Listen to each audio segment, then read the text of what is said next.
Jabbar. We are also pleased to have with us Dr. Lin Chun Shu, Research Fellow and Deputy Director, Center for Green Economy, Tsinghua Institution for Economic Research. Mr. Hiroshi Matsumura, Vice President and Managing Director for the Center of International Economic Collaboration, CIEC-related body of Ministry of Economy, Trade and Industry, Japan. Mir Nasser Hussain, former President of FBCCI, Managing Director of Mir Telecom Limited and Mir Ceramic Limited, who was also the former CACCI Vice President. He'll be joining us shortly.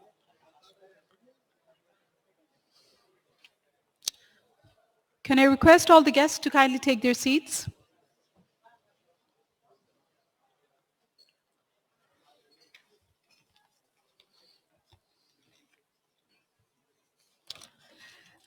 Ladies and gentlemen, our session chair, Mr. Brian, has over 25 years of experience in international policy development and demonstrated record of achievement in industrial advocacy, particularly in international trade, agriculture, and climate change. He's a very dynamic person, and we're pleased to have him with us here today. Sir, I would like to turn the floor to you and request you to moderate the session. Over to Mr. Brian. Thank you very much. It's a pleasure to be here. I'm sorry Peter McMullen, who was to chair this session, unfortunately has a sick family member and so wasn't able to make it to the session today. So I've been asked to step in on his behalf, and I'm very happy to do that. In the interest of time, there are CVs for each one of the speakers inside your pack, so I won't go through a lengthy presentation introducing each one of them, but we've got a distinguished panel of 5 speakers in our interesting topic on technologies transforming economies, and I'm hoping that we can have quite a fruitful conversation around how the Industry 4.0, artificial intelligence, 5G and other things which are coming across all of our economies are going to transform our economies and what the opportunities are. So I'd like to introduce to you firstly Mr. Mustafa Jabbar, who's the Honourable Minister for Post Telecommunications and Information Technology from the Government of Bangladesh. He'll be joined by Dr. Lin Chun Shu, who is a Research Fellow and Deputy Director of the Centre for Green Economy, Tsinghua Institution for Economic Research. We're going to hear some interesting things there around vehicle sharing and new opportunities coming from our economy. We then have our third speaker, Mr. Hiroshi Matsumura, who's the Vice President and Managing Director for the Centre for International Economic Collaboration, and that's related to the body of the Ministry of Economy, Trade and Industry, METI. Then we have Mr. Nasser Hussain, who's the former President of the FBCCI and Managing Director of Mir Telecom Limited and Mir Ceramic Limited. Finally, but not least, we're joined by Mr. Ahmed Ahad, who's the CEO of Hungry Naki, and I was interested to read your startup company here, which has come from an idea which while you were sorting out another idea. So that will be very interesting as well to hear. So first up, Honourable Minister, if I can ask you to address the audience. Thank you.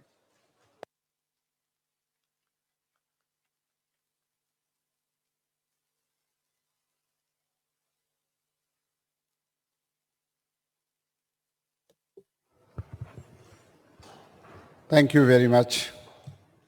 I'm really happy to be here and particularly very happy to discuss a subject which is very close to my heart.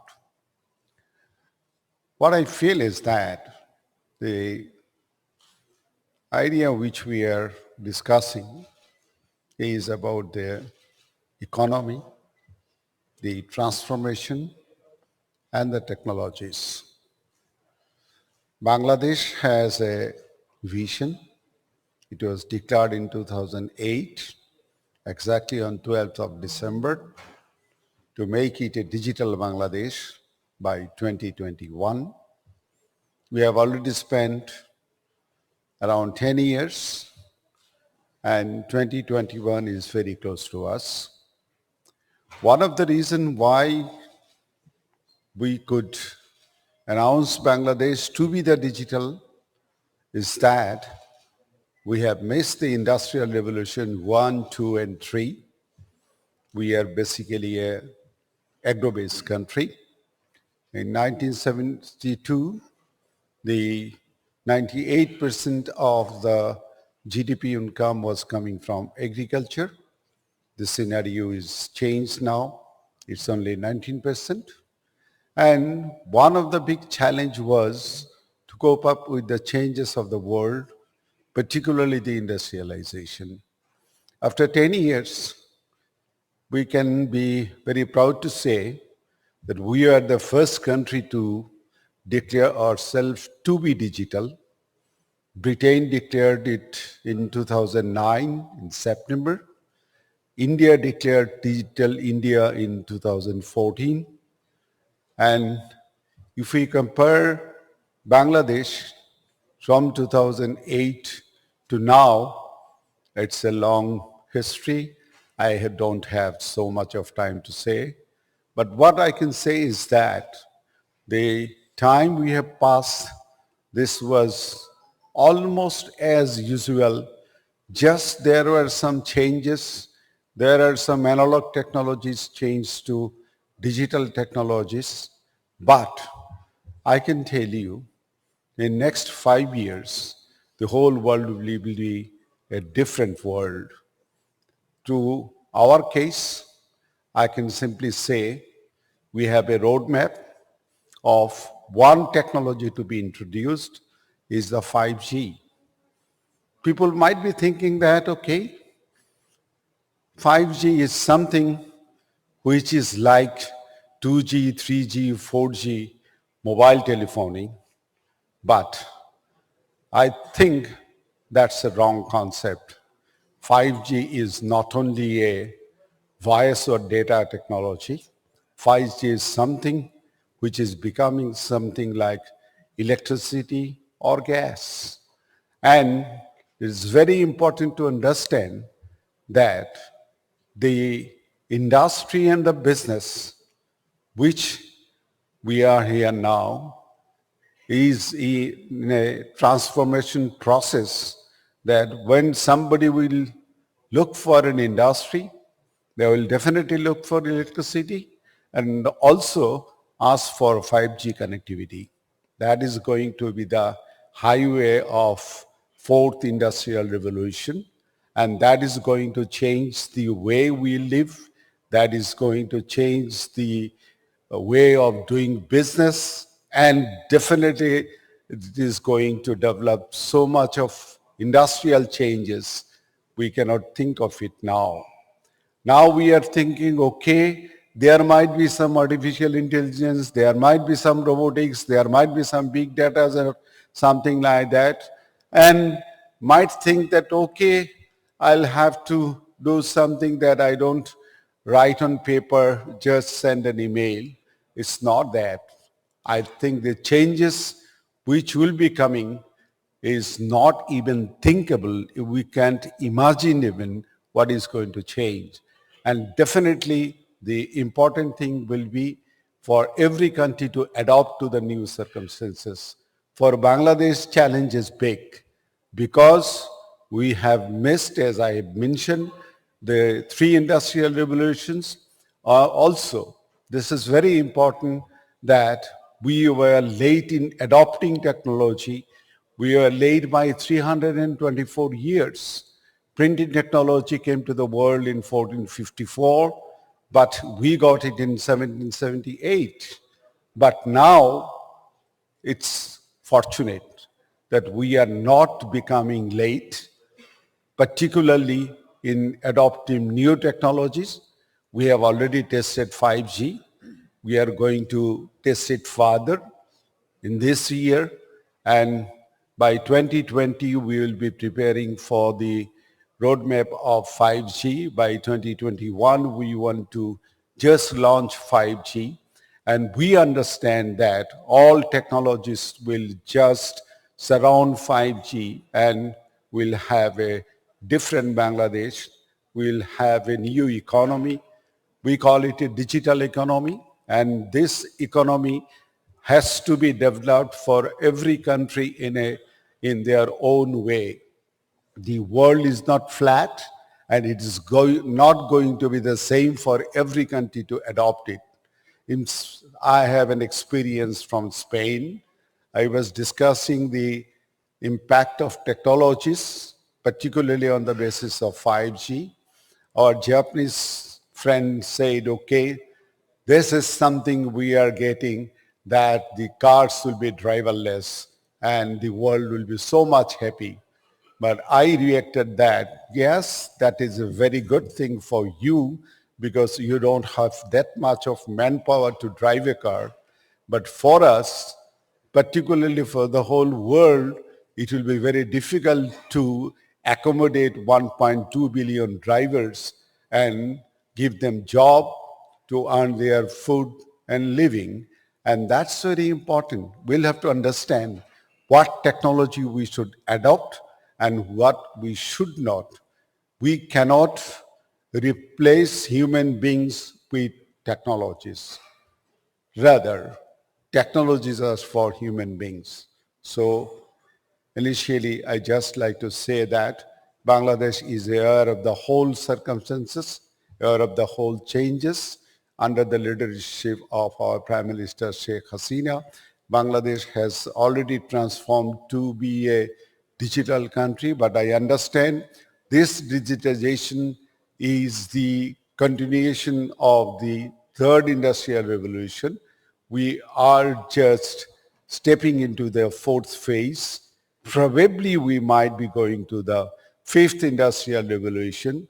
By this time, World Economic Forum is thinking of that whether the fourth industrial revolution is a mechanical one and the fifth one might be very human. So I think the countries which are particularly like Bangladesh has to look at the new changes coming up, has to look at the technologies, and definitely I'll be just drawing attention to our audiences that it's a very important and challenging for the business people and the industry to adapt to the new circumstances, new technologies, and also the challenge for the nation is to develop human resources for the new technologies. Thank you.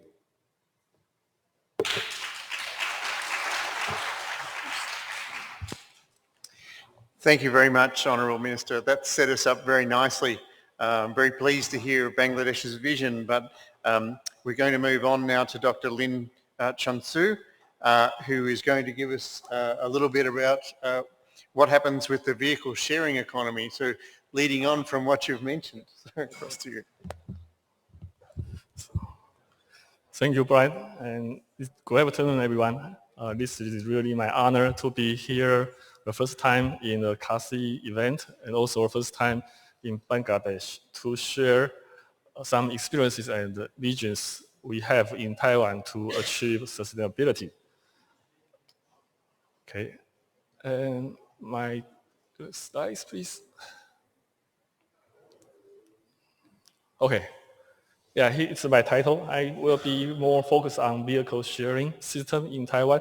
You probably have some idea about vehicle sharing, but I would like to introduce you some very uniqueness in Taiwan. Okay, a little bit background about where I'm from and what we are doing. The Center for Green Economy is the youngest division in CIER. CIER is the leading think tank in Taiwan. We focus on policy research, and we have about 400 people established in 1981. And the CGE, or Center for Green Economy, have about 30 people established in 2013.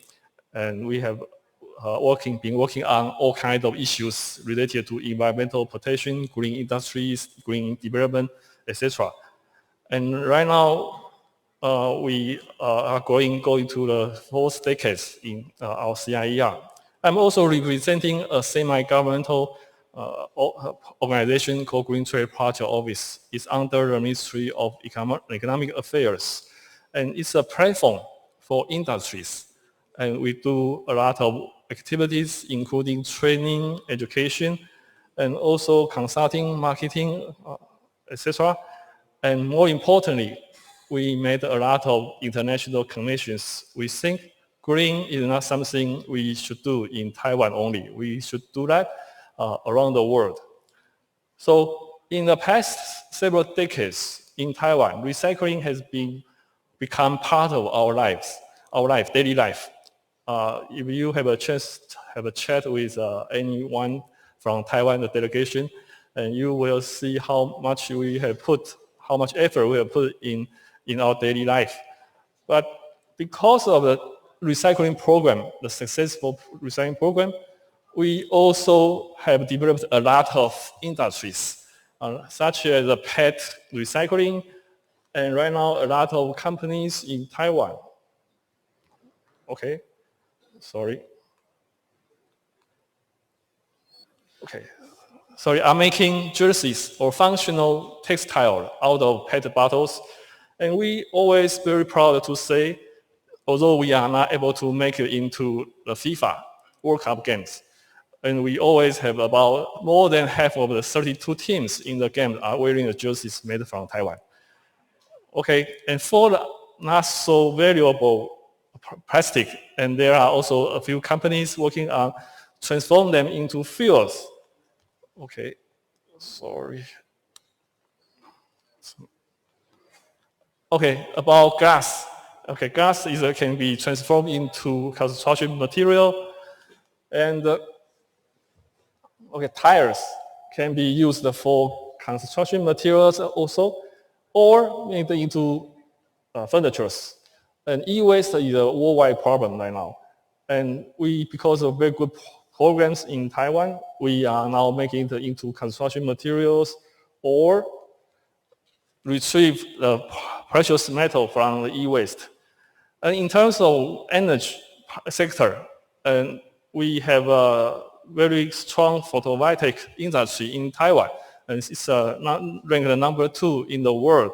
And also wind power industry, because of offshore wind power development in recent years. Nowadays it's booming. And LED and lighting industry also ranked number 2 in the world. And the hydrogen and fuel cell industry also very strong in Taiwan.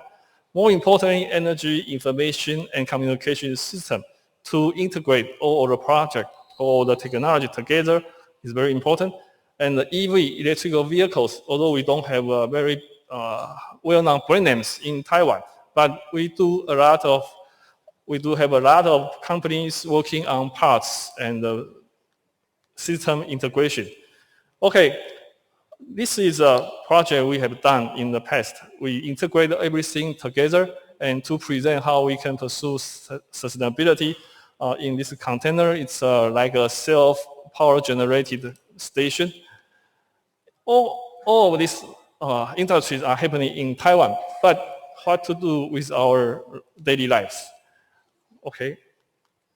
So especially in transportation sector, there are a lot of problems in transportation. So we try to develop a lot of public transportation systems like the MRT and the bus systems. And the MRT has been under construction for about 30 years, and nowadays it's almost close to the end of the construction. And it really helped a lot for the public transportation needs. And we also have a lot of buses running in the city. And right now we have a goal by 2030, all of the buses will be replaced by electric buses. So when we look at circular economy, there are several models or principles we can rely on. For example, the circular supply, resource recovery, life extension, sharing, and also product service system. And we are now looking at sharing and product service systems a lot based on our previous experiences in recycling. Okay, here are some examples. The first one is car sharing. It's not too new idea around the world, but right now we have a few companies are doing car sharing business. And bike sharing is not too new either. I think a lot of cities around the world have this kind of systems, but this one is very popular right now. It's also become a daily part of our daily life, and we use that kind of system a lot because it's very convenient and very low priced. About motorcycles and scooters, this is something I want to put more focus on. In Taiwan, we have 23 million people, but we have 14 million scooters or motorcycles running on the street. And the motorcycles have got two problems. The first one is the environmental nuisance, like air pollution or noise. And the second one is the infrastructure will become very, very complicated.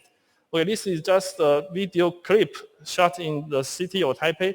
A lot of motorcycles waiting for green light to go through cross the road. And so how can we reduce the demands for motorcycles? And right now, 3 companies are working on e-scooter sharing. I think they are very new. They are not so long history in Taipei, but I see them as a very good solution to solve the problem of the transportation, because we rely on motorcycles a lot. And in the past, we used the lead acid batteries for motorcycles. And there are 2 problems. The first one is the speed cannot be so fast. It's very dangerous when you are riding a slow moving motorcycle among a lot of fast moving vehicles. That's dangerous. And the second one is that the lead acid batteries cannot last long. So right now, the technology has overcome those 2 questions or 2 problems by lithium-ion batteries, very high-end. And the other technology it has to be in place is the IoT technology. So every scooter sharing program relies on IoT and cell phones quite a lot. And if you are still owning a car or owning a vehicle, like a scooter, there are quite a few business models coming out. Like you just go to a station to exchange your batteries in a few seconds, and you are ready to go with a very full powerful energy. Okay, so this is a network of the transportation system. On our right-hand side is public transportation systems, including MRT, buses, and also high-speed rail and trains. But it's not enough for a community or society. We need to rely on other solutions. So vehicle sharing is one of them, one of the solutions, and they can be connected to public transportation very well because of the new technologies right in these days. So also because of the sharing programs and also the encouraging of industries, right now the market for EV in Taiwan is climbing up, while the traditional vehicles, traditional cars, the sales for them is going down a little bit. And the scooters, for e-scooters, is also climbing up. And back to the bicycle. In the past, we always have a very good, remarkable industries in biking industries. And biking is not just making bikes. And right now it's a kind of promoting bike routes in the city of Taipei and other cities also. And more importantly, it becomes part of our recreation life also, not just for commutation. And this one, the Giant, I think many people know Giant is one of the largest the bike makers around the world. And nowadays they are developing their own programs to encourage people to enjoy the beauty of Taipei by biking.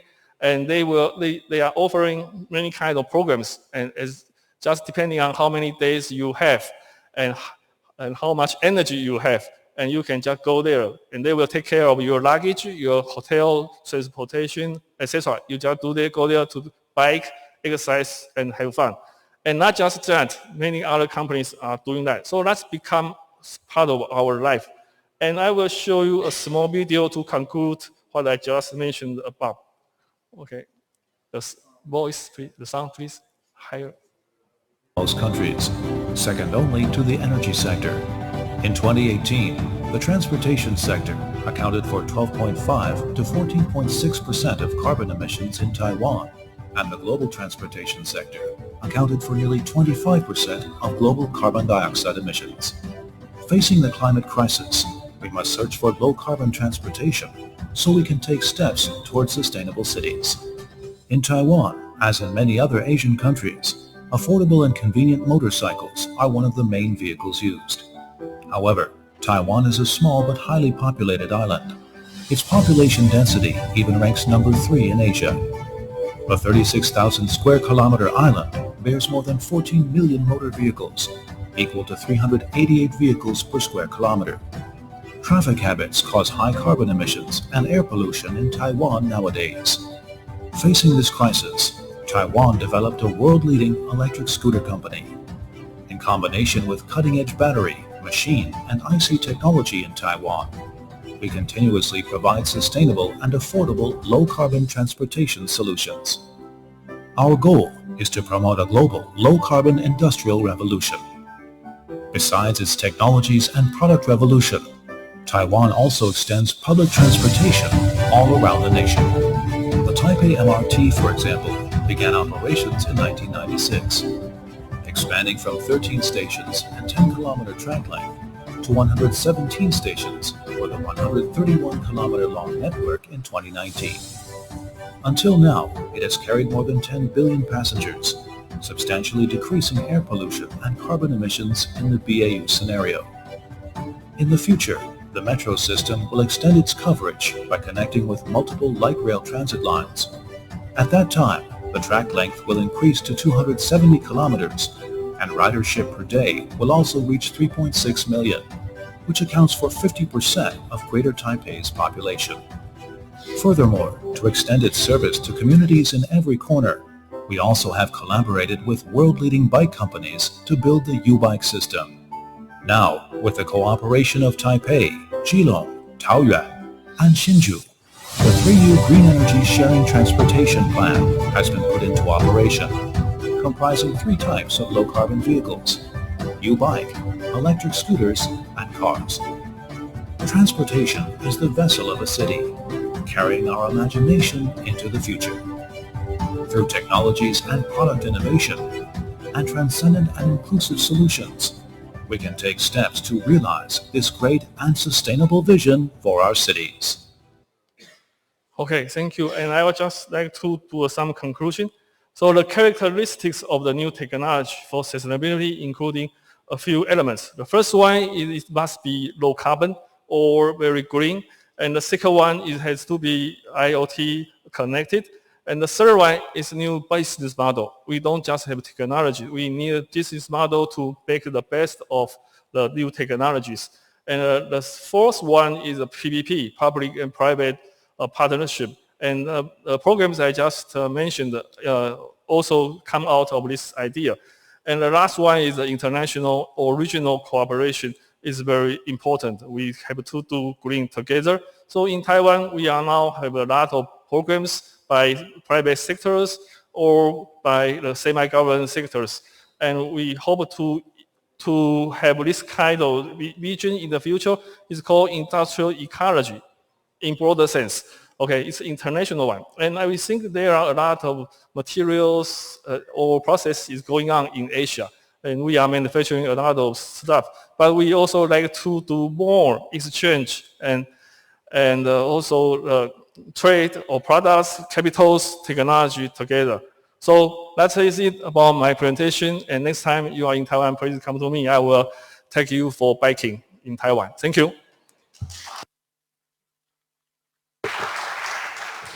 Thank you, Dr. Lin. So now moving on to Mr. Hirosho Matsumura, who's going to tell us about something I've never heard of before, which is the Osaka track. So looking forward to this.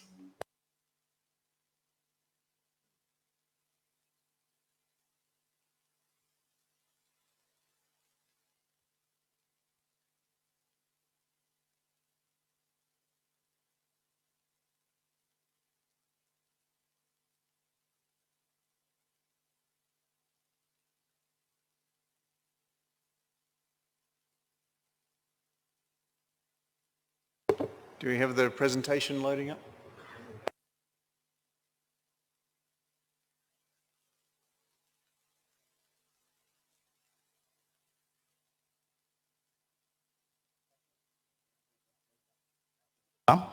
Oh, thank you. Today, I'd like to talk about importance of digital data. As many speakers told us that the digital innovation plays essential role, especially for the chance for SMEs. But for digital innovation, data plays essential role, where data free flow and also data governance must be assured. So based on that background, many governments everywhere is seeking to legislate the best regulation at this moment. Today, I'd like to touch on those topics. So first, sorry to change glasses. I like to look back the history of Industrial Revolution. First revolution was in so-called the Industrial Revolution in 18th century to the first of 19th century. It was the acquisition of power by steam. Second was the power innovation by electricity, which happened in 19th century. And in late 20th century, information technology innovation was introduced to the society as well as industry and home. And now, so-called Industry 4.0 in 21st century, where data is no more a resource of information or just a reference. Data itself became a value, and data itself creates value. So IoT, AI, big data, by definition, without data, nothing happens. And so data utilization is essential to digital innovation. And I'd like to introduce one of the case of Japanese company in Kyoto. They used to be just aluminum manufacturing company, which was a second-tier contractor in auto industry. But now, they became advanced prototype manufacturer owing to digital data. They converted the skill of craftsman into database. And that database enabled 24-hour automatic manufacturing system. And also, they became to be able to make prototype products within 3 days. And what the skilled workers do now, after they threw away the traditional work, they are working on development of new products and new system. And further, they are planning to help manufacturers in developing countries to improve productivity and quality of products with data transfer. And the background, you know well about these facts. The speed of computing within 25 years. 25 years ago, it took 1 hour, now 15 seconds. Speed of CD, 25 years before, 15 hours to 0.5 seconds. Number of internet users, well, tremendous numbers. So the data became real-time using available, cross-border using available. My English is not good, but could be used dynamic, not static. And one typical change of business model now going on, I'd like to show you. Well, a producing country like Japan used to export goods. The value was in goods. But now the new model is going on, which is owing to the free flow of data and owing to the technical advance of 3D printers, Japan only have to send data to consuming country, and there they can produce the fine products. Instead, they can send back the market information to Japanese database. So the difference is accuracy, speed, and flexibility. That's a new model of manufacturing that's happening.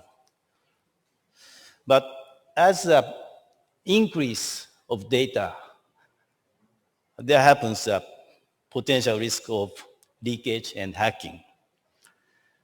Data reliability is an essential factor to use in business.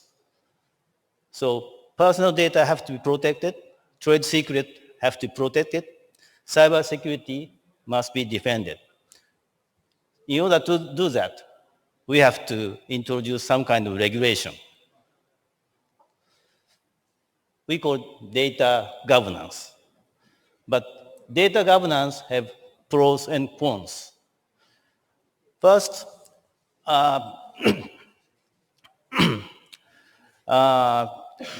target of data governance is protected privacy, secure national security, law enforcement against criminal crime. But other issue that data governance is used to protect domestic industry. If it goes too far, it will cause the increase of price, cost of data processing or anything else. And that will lead to decline in domestic and foreign investment. Let me show the divergence or discrepancy, or how do you say, unharmonization of registrations which are going to be built in or already built in major countries. There are 2 points on this chart that you can see on the scope that except the United States, almost in every area, personal data is protected by regulation. And how to do that?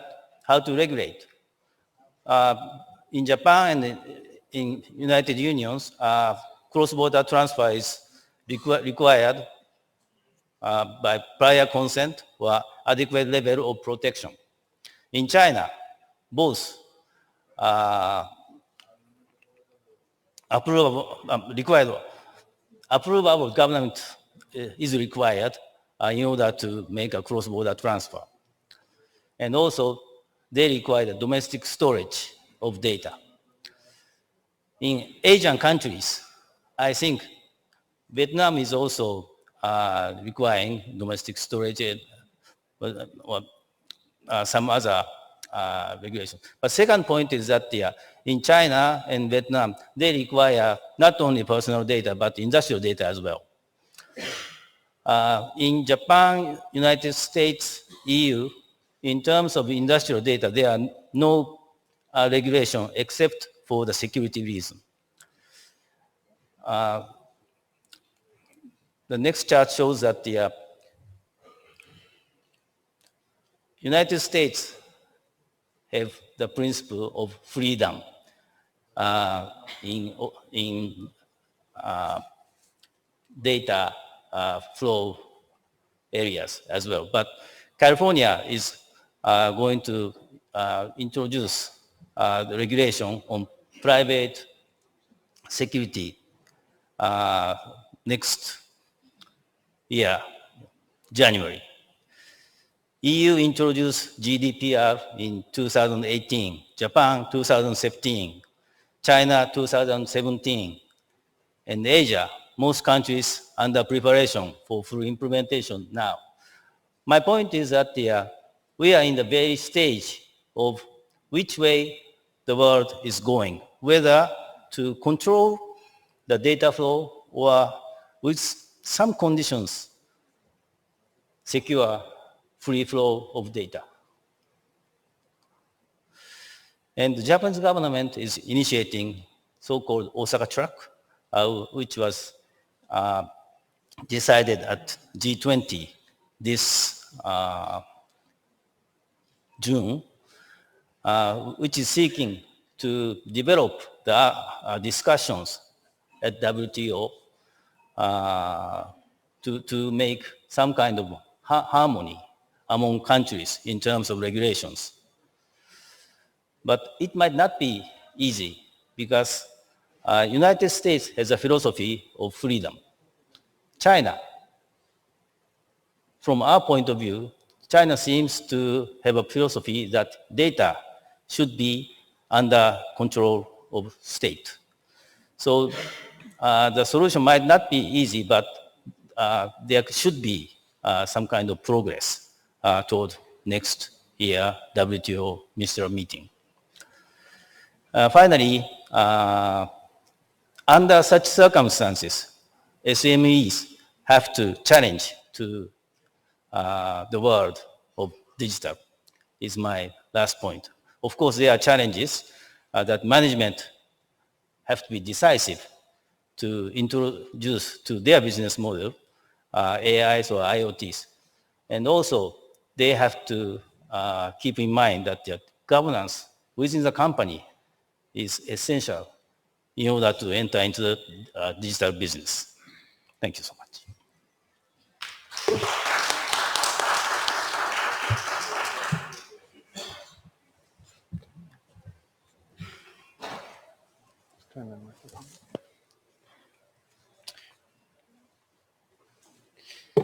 Thank you very much. Lots of food for thought about that one and the free flow of data, which is an important topic around the world, including in the WTO presently as well. So I'm hoping you're all formulating some questions so we can have a good discussion with the audience. I'd like to move on now to Mr. Nasser Hussain, and hopefully he'll give us some thoughts around how technology is changing for your industries. Thank you, Honourable Minister, distinguished panelists, distinguished guests, ladies and gentlemen. Very good afternoon. I was lately requested by the organizers to be a speaker, so I'll be extempo.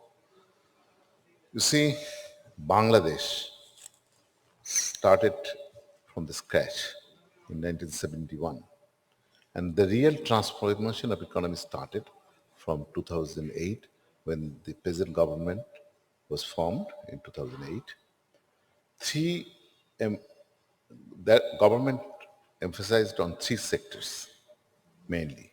One is power, second is communication, infrastructure, and the third one is digitalization.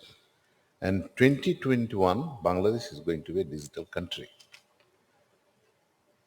You see, the transformation taking so fast, you see, with the initiative of the government, you see, if you look at the IT sector, government is putting up IT villages in many districts of the country, having level 3 data center, giving a lot of fiscal benefits so that the assembling and other activities relating to IT can be done, through which actually what is happening, you see, the assembling of smartphones are taking place very fast way. Samsung is doing here, they are assembling here. And you see in the telecom sector, a revolution has been created, you see. We have graduated from 2G, 3G, now 4G, and we are stepping to 5G. That is the part of the fourth industrial revolution, that we are stepping into. As has been mentioned by the Honorable Minister, the 5G is not only a telecommunication of voice or data, it contains way of life that is going to impact the way of life of the people. You see, not only that in the IT sector, you see IT sector, Bangladesh is having almost $1 billion export through outsourcing, software export and others. And government is, and the private sector is targeting to have $5 billion of export within 1921. 2021.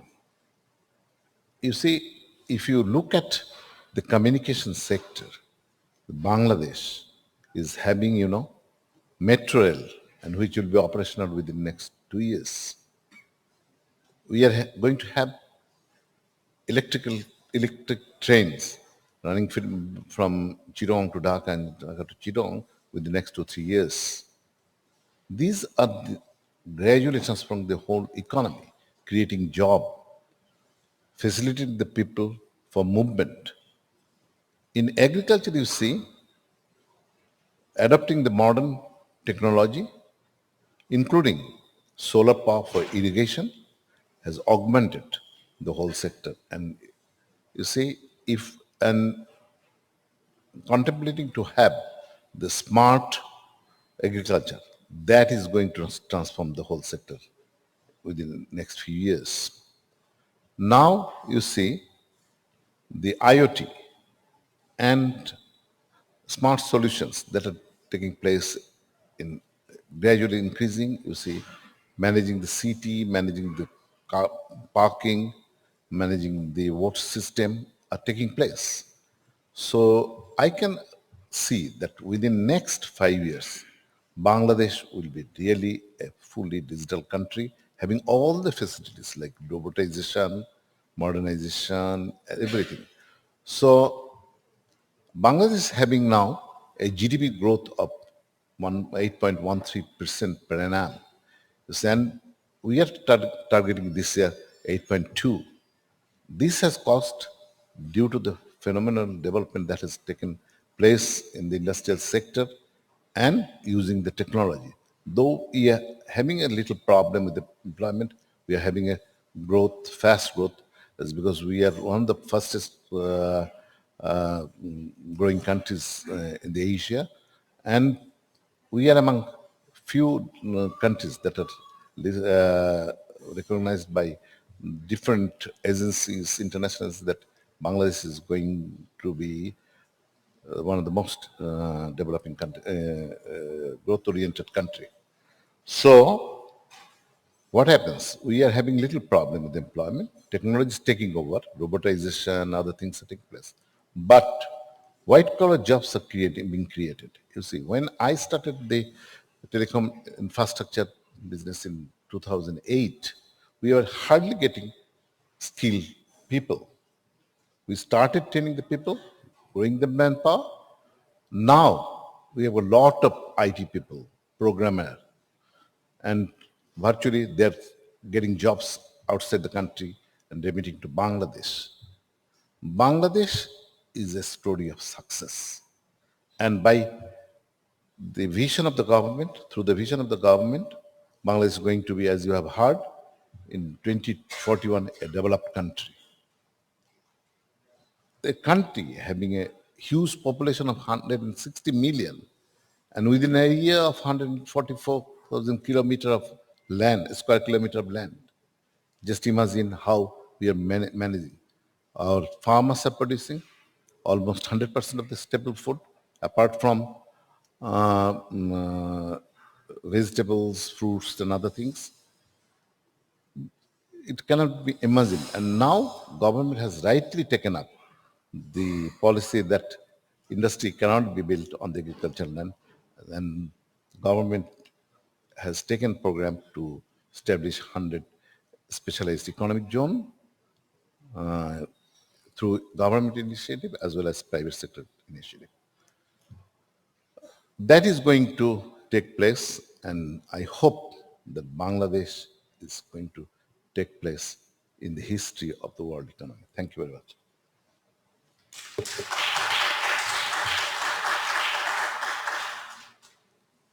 Thank you very much. And now to our last speaker, who's had the experience of creating a startup. So over to you, Mr. Ahmed Ad.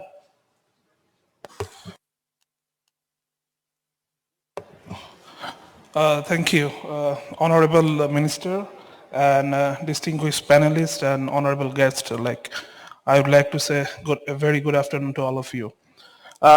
Thanks for inviting me to discuss on this topic. With the technology and with the fourth industrial revolution, definitely from Bangladesh, we pick at the right momentum. So from us, we are a food delivery company. We started in 2013, and we just started at the same time, where in US, the model what we are working, the DoorDash, or from UK, the Deliveroo, and all the big companies have started at the same time. So we were never the late, and we are almost at the time when the globally people are moving towards a new direction. So pointing with the technology and the disruption, I'd like to focus on one important thing, that what we call about gig economy. So in terms of gig economy, we got two model of sharing model, that one is asset sharing and another is resource sharing. So in terms of resource sharing, in gig economy, we call everyone is a contractor, and the freelancer. And there are three level of freelancing job now available throughout the world. That one, the top level is the expert job, like the technology expert or the finance expert or something different set of sectors expert. So those are the people they can offer their services throughout the platform, and then they can sell to the globally to anyone in the whole world. And Bangladesh is the second largest freelancing at this moment from the recent data. So we have more than 600,000 of freelancer working in the tech sector.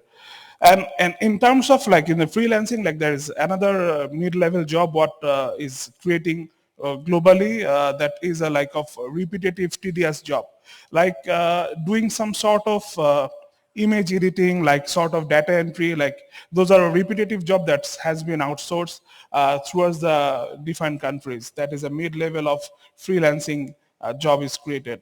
And here comes a low-level job that what basically is now very much talk of the town across the world. That is the low-level one, the drivers of the Uber or any sort of ride-hailing companies, or the food delivery people, or the contractors of different service providers. So now they are not bound with any companies. They are not bound with any sort of employment. They can have their own sort of choices to select job from the market. They can download some app, they can have some basic training, and they can earn from whenever and wherever they work. And it is creating a huge chunk of micro entrepreneurs in the economy. And let's move towards the sharing asset model. In the asset model, there are people are sharing cars, people are sharing homes, accommodation, and people are now sharing kitchen. So these are the things is creating new opportunities and also a new threat also. In India, in recent time, the car industry has struck a low production because of the millennials. They're not buying a lot of cars. They're more tending towards to the sharing economy. Even the real estate sector, with the rising of Airbnb and some more places, and there will be a time will be coming when even the growth and those of the industry we need to rethink. And I'd like to tell you some more thing from my industry where I'm working, that is food industry. We see a lot of restaurant going on around the corner of the cities, but now with the help of the technology, people are now tending towards operating virtual kitchens. So they can offer their cookings from a small kitchen or from their own home and sell it to the millions of the people on the platform. So that's how like there are a new supply chain is added, and with a threat to the existing industry of like who are like the physical like restaurants and big food providers. So yeah, the technology is evolving and it is creating new opportunities with a threat, and we need to like think about the policies like how to protect people and how to protect economies. That is very important. And I'd like to add one more thing, like innovation is always, it doesn't have any border. Like when there is a new technology is invented in US, like we can adapt on the very next day in Bangladesh. So there is no lagging of time to adapt all this new technology and adapting here. And that comes with a threat also. If you cannot like nurture your own innovation, the innovation need to be protected by with a policy sometime. Like innovation should compete with innovation. Innovation should not be killed with overspending by someone from a deep pocket. So that is of another very important aspect of innovation what we need to focus on. So with that thing, like I'd like to I would like to share one more thing, like with one of our recent experience. With the circular economy thing, like what the professor was sharing, we have one R&D project, like where basically I have got another startup, like where we are working with reusing the existing petrol car, converting into electric car. So recently last month, like our team was there in Jakarta, and like there's a ministry of like Jakarta who is basically controlling Trans Jakarta. So they have met us, they have seen our technology and then R&D. So they have invited us to go there and give and do their R&D for Jakarta to reduce carbon emission in the city and to propose some R&D project towards them. So that's how like the technology, what we are working in Bangladesh, what we're working in here, we can go to different countries and we can offer. And I see a very good prospect of Asia Pacific region, like where like the technology we can exchange, we can go and we can help each other and innovate a lot of things. So yeah, technology will be shaping up economies. The job what is having, is like existing right now, by 2035, like 60% of the job won't be there. There'll be new jobs will be coming. With the rise of AI, with the rise of big data analytics, yes, there will be new jobs and we need to be ready for that. Thank you, everyone.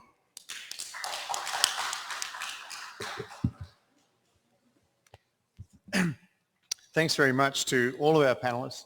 Now we have a curtailed session.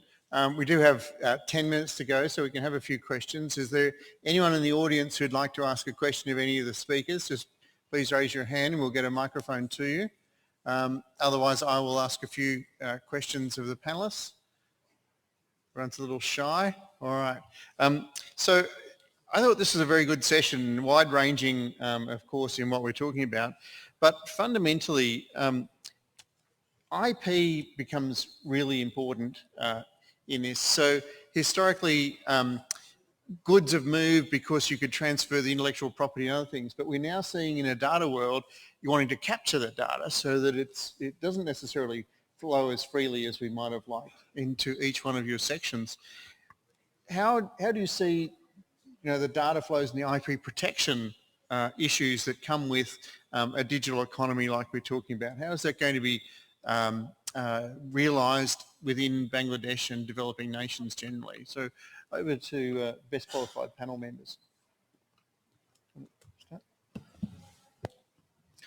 Well, I used to be a government official in past days, and I think that the talks between governments have to be based on private sectors' wish or interest.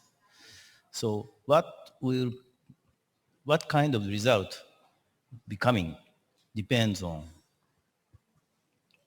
the decision or will of private sector or economy itself.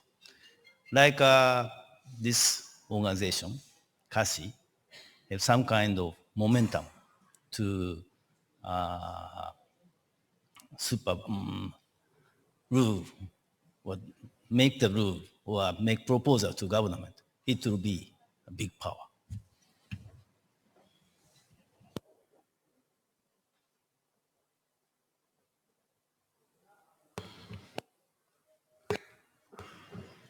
Yeah, like to capture the data, like this very important thing. So there should be like what I always tell, like the data right, and we are talking about data privacy all the time.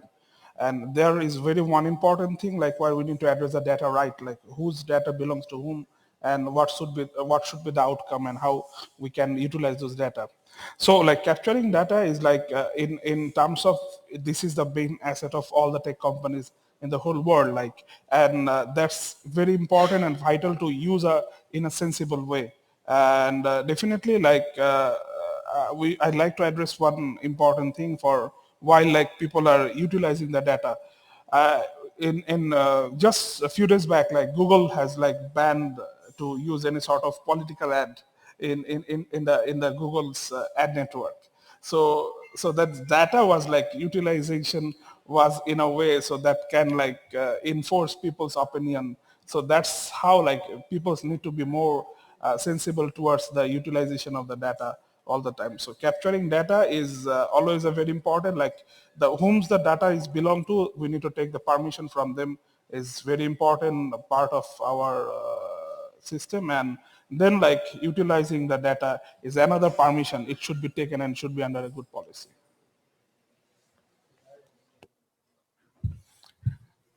I think data is definitely a very big thing. We have probably created more data in last 2 years, which was more than the human civilization did before that. The question what we are having is that more data is coming, more concern on security of data is coming. So I don't know who is using my personal data and how it is being used. So question of protection of data, question of privacy, these are becoming the major issues of digital age, and digital security will be one of the major thing for all the countries of the world. And here comes the cooperation between the countries. Here comes the legal framework and the implementation of the legal things. Like, say for instance, countries like Bangladesh, we have digital security law, but what we feel now is that we need something more than that, what we have created or the act which we have launched. We need to have Data Protection Act. We need to have Privacy Act, because this is a question that I just put some facts in my Facebook status, and that can be used by anybody, and there is no such law that I can be protected. So it's very important that capturing data, utilizing this, using this, and protecting that one is very important. As more and more we are becoming digital, the question of this security will be very important. Thank you.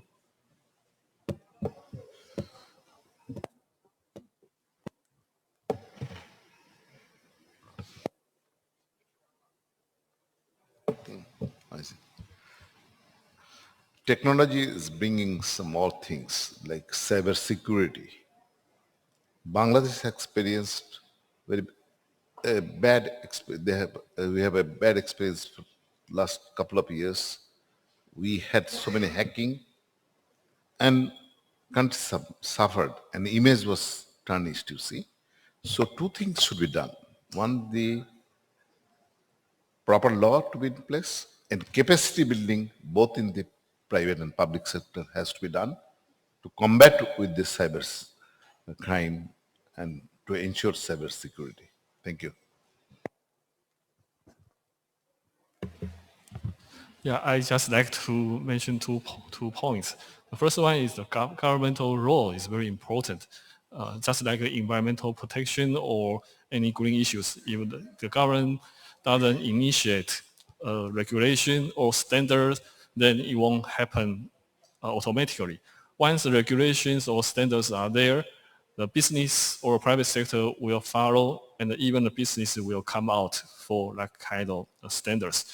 And the other point I want to mention is the data security is not a domestic issue. Data is going from here to there around the world. So international protocol is very important in the future. It's not just a regulation or law in one country, and that doesn't help too much. That's my opinion. Thank you. Right, do we have any questions off the floor?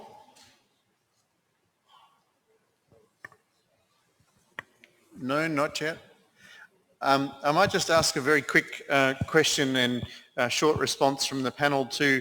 But Minister, in particular, you mentioned, which I liked, was you felt that the technology shouldn't be replacing the humans.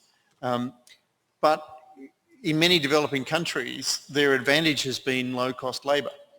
If the technology now enables the lack of labour, do you then see the investment flowing back to the developed world really, and the developing countries being stuck in the middle income trap?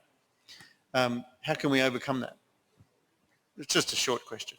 Yeah, definitely it's a very important question.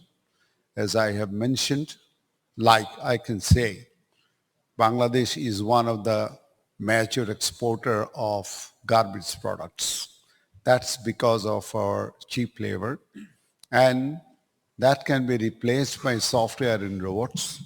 And we are refutatedly concerned how much robots should be replacing our human being and how much technology will do the automation, and what we do with 4.5 millions of workers who are working in the garments industries. I'm just giving you one example. So what I feel is that we have to be very careful, particularly some countries can be very much benefited through the technologies, particularly the developed countries, the European countries, and particularly who are very much developed in productions and industries. But this is a challenge for developing countries, countries like ours, how to balance between the two. How much technology has to be used and how much we'll have to provide jobs for our people.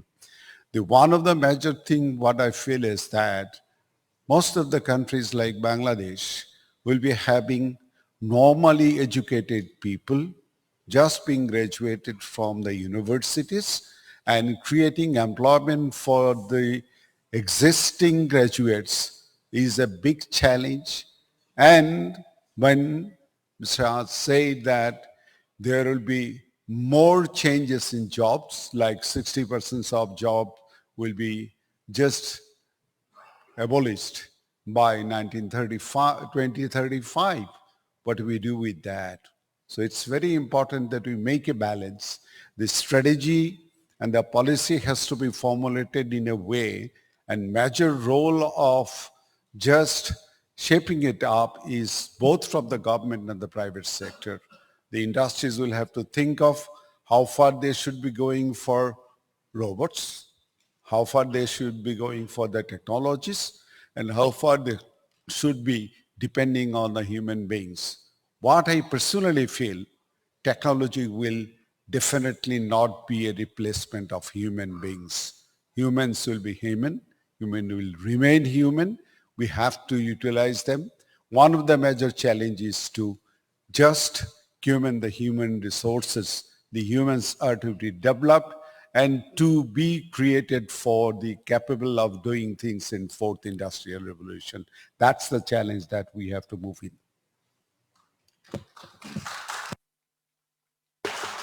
Thanks. We have 1 minute. Would anyone else care to do that? You've been creating some new jobs, I presume. So what are you seeing as new jobs?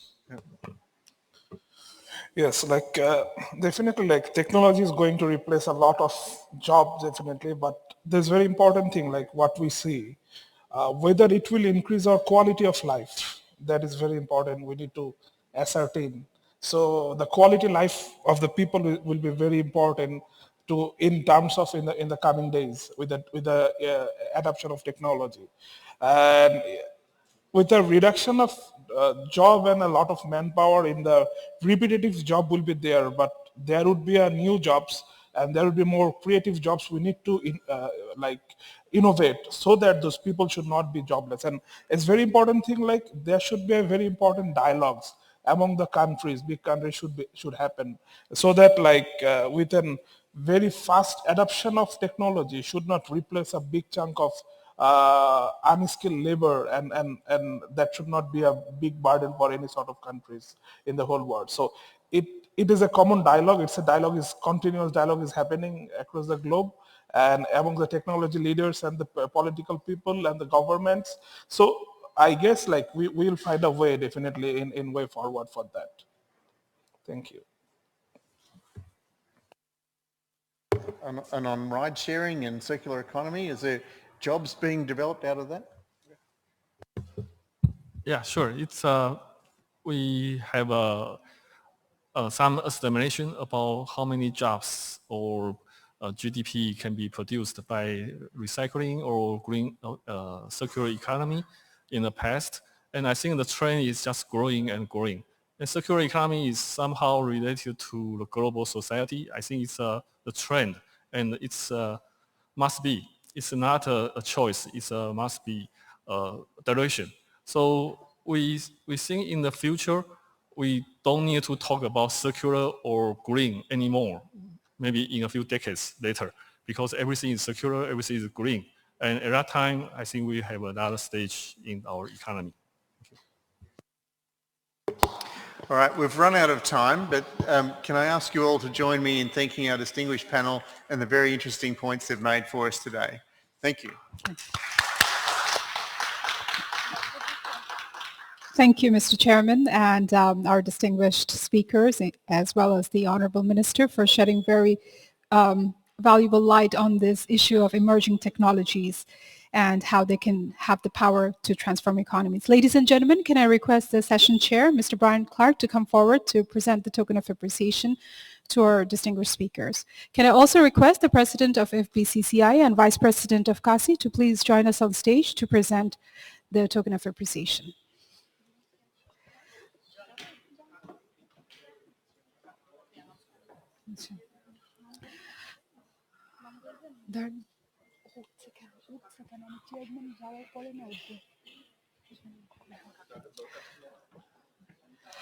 The chairman will now be presenting the crest to Mr. Mustafa Jabbar, Honorable Minister for Post, Telecommunications and Information Technology of the Government of Bangladesh.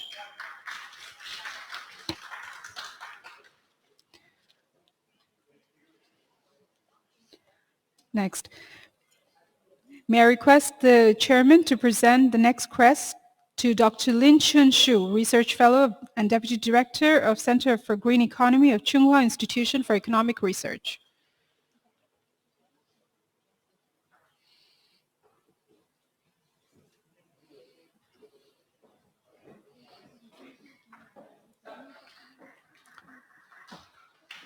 Can we have a round of applause from the House, please? Next, the chairman would present a crest to Mr. Hiroshi Matsumura, Vice President and Managing Director of CIEC of METI.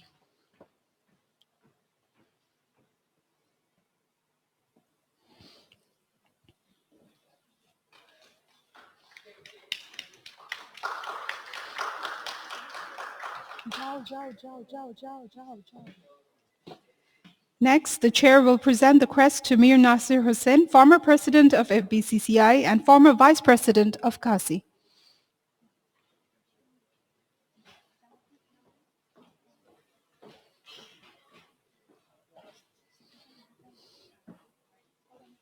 Next, the chair will present a request of appreciation to Mr. Ahmed Ad, CEO of HungryNaki.com.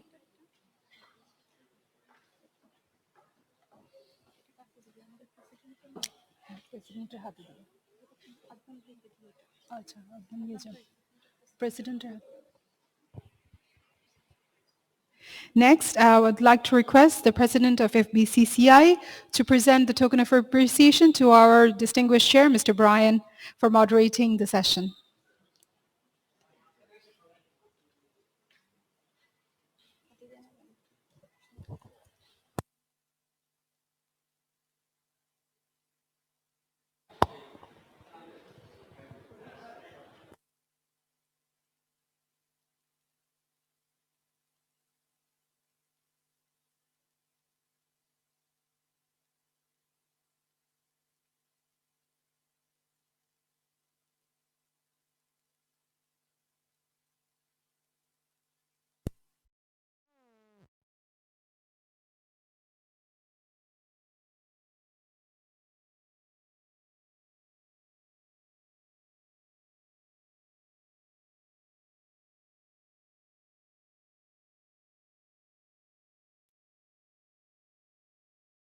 Tea break. It's for 10 minutes.